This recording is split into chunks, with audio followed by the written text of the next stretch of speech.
J'ai ajouté du fromage au lait et je ne l'achète plus au marché. Je vais commencer par ajouter 1 litre de lait ici dans mon mixeur. Ensuite, j'incorpore 200 g de fécule de maïs. Je l'ajoute petit à petit pour éviter qu'elle ne se disperse partout. Nous allons préparer une recette merveilleuse et super simple d'un fromage délicieux. Maintenant, je couvre le mixeur et je mixe bien jusqu'à obtenir un mélange homogène.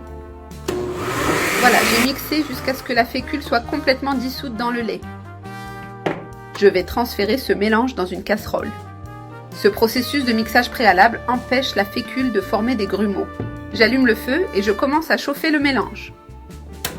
Si nous ajoutons cette quantité de fécule sans mixer, des grumeaux peuvent se former. J'incorpore 2 cuillères à soupe de beurre pour donner de l'onctuosité.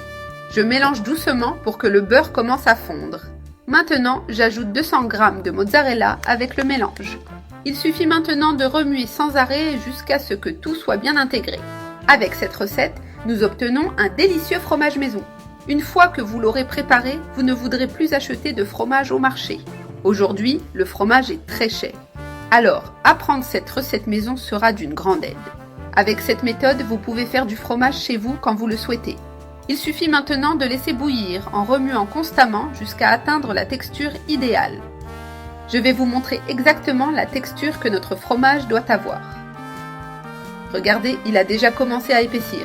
La texture devient plus crémeuse et consistante. Maintenant, je le laisse cuire encore 2 minutes pour éliminer le goût de la fécule. C'est essentiel pour que la saveur soit parfaite. Ce fromage maison est incroyablement délicieux. Et le mieux, c'est qu'il est très facile à faire.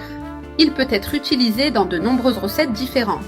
Son goût est incroyable et il s'accorde avec tout. Voilà, notre fromage a bien cuit. Il est maintenant parfaitement prêt. Regardez cette texture si crémeuse et lisse. J'éteins le feu et je termine la préparation. Maintenant, je transfère le fromage dans un autre récipient. Je le mets dans un moule en silicone. Mais vous pouvez utiliser n'importe quel autre récipient que vous avez chez vous. Ce n'est pas un problème, il sera tout aussi bon. L'idéal est d'utiliser un récipient qui facilite le démoulage par la suite. Je verse tout le mélange dans le moule en lissant bien. Maintenant, je le mets au réfrigérateur jusqu'à ce qu'il durcisse complètement. Et regardez, notre fromage est déjà ferme et prêt à être démoulé. Je l'ai sorti du réfrigérateur et maintenant je vais le démouler. Je le pose sur la planche pour qu'il soit plus facile à couper. J'ai utilisé un moule en silicone pour que le démoulage soit plus simple. Et regardez comme notre fromage maison est beau.